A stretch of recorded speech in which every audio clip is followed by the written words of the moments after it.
Schumacher Cut. Hello. All right, so we got some details. Did you guys watch Kevin Smith's stream where he talked about the Schumacher Cut? First, he talked about the Flash. He's seen the Flash 4 times, and he expressed how much he really enjoyed it, and that's great. And then he also expressed that he's been getting dogpiled on when it comes to Twitter because you can't like things. That's pretty much it. You can't like things. Do the Banff Man Cam, and let's get a little background on this guy Banff, right here. This is Joe Black, everybody. Joe Black. Audience. Everybody, meet Joe Black. Yes. Joe Black, everybody. For the folks who are like, oh my God, fucking Kevin Smith will save us on the Schumacher Cut. It's not Kevin Smith. Joe did it. What is your background history with this? I got to see a special screening of it somewhere, and so we saw a special screening. I actually tried to take footage from the 4K release of it and like put that over it because a lot of it's still in there. But after like doing that for like a month, I got tired, and I was like, it's fine. It's utterly watchable. That's the first thing I'll say. Is I would like, say so. For why wouldn't it be? Fucking bootleg cut on a thumb drive and shit.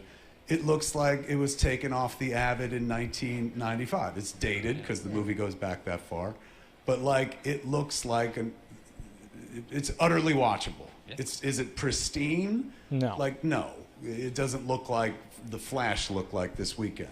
But can you, especially if you've seen this movie a bunch, and I've seen Batman Forever many times. So have I. Is it utterly watchable? Absolutely. No, I thought it was a clean cut. What was interesting about it, to me, aside from like all the added material, was it was at a point in the movie's life where they had the Batman March by Elliot Goldenthal, which they reused a couple times, but the rest of it was temp scored with Danny Elfman's Batman and Batman Returns score, as well as other movies. So when you're like Interview with the Vampire music in it. There was Interview with the Vampire. Is that what it was from? Yeah. Because I heard a lot of that shit. I was like, sounds familiar. When you're cutting a movie together, you obviously the last thing you get to put onto a movie is the score, right? So if you're dealing with characters that have been in a movie prior to that, you could use the previous score from other movies. For example, when I was cutting together Jay and Silent Bob Reboot, I was using Jim Venable's score from Jay and Silent Bob Strike Back.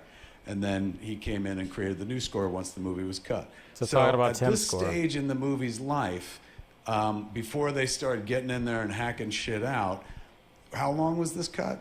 It's not that much longer. It's like 2.5.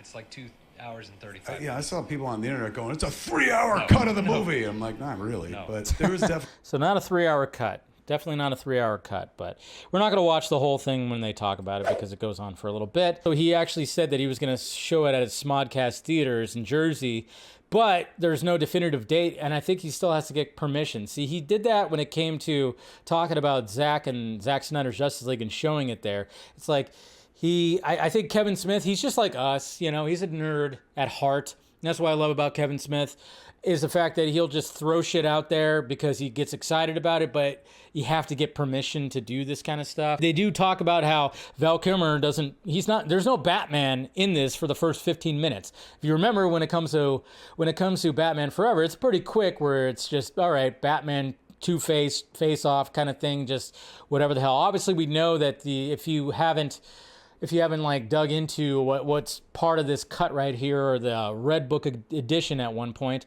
it was called, but see, we start off at Arkham and Two-Face escaping Arkham, and then we eventually get to the point where we meet Edward Nygma and Bruce. Basically, we get that scene before we get to the Batman and Two-Face fight. There's a lot of ADR that they did for Batman Forever to just make the dialogue crazier and grander. They talk about a lot about the things that you hear in the original Batman Forever that is not part of the original cut. It was dubbed over. It was ADR that they put over to just. They even talk about like the dude, like when they're in the safe and all the acid is coming out.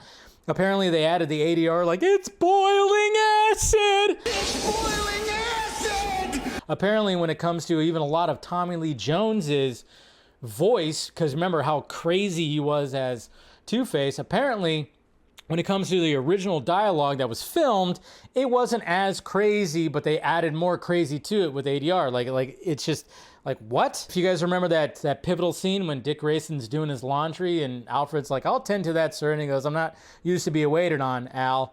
And then of course he starts doing his like crazy, you know, nunchucks with the socks and doing all the stuff like that. Apparently that was an added scene that they probably did later, an additional scene. We know that the Schumacher Cut was a lot darker than what Warner Brothers wanted. At the end, when Bruce Wayne and Chase Meridian, they're running away from Two-Face's goons. Obviously, they show up at Wayne Manor, and then he gets shot. I mean, it grazes him, but he technically, you know, he does get kind of shot, and he falls down the stairs.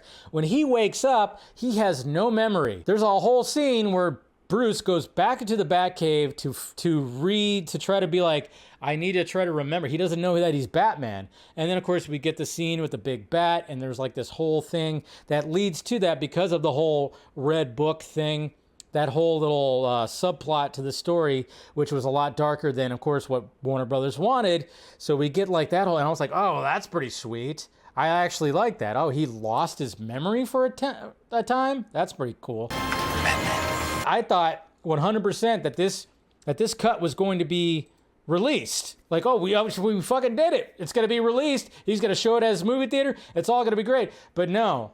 Apparently, this was just a weird... I don't know. This is such a weird thing, and hopefully it does get released and we can get a copy. I mean, the 30-year anniversary is in 2 years. Even if we have to wait another 2 years, fine.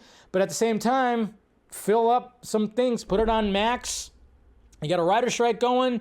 Production is shut down. Productions are shut down. So why not just be like, well, here's some more Batman.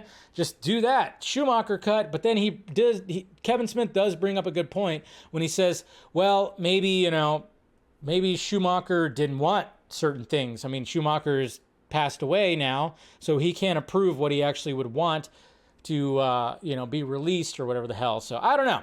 I hope it gets released. I really want to see it. I love Batman Forever. Like I said, I'm one of those guys, just like Kevin Smith. I like it better than Batman Returns. And I know a lot of people are like, oh, you're crazy, but that's just me. That's just me. That's just me right there. So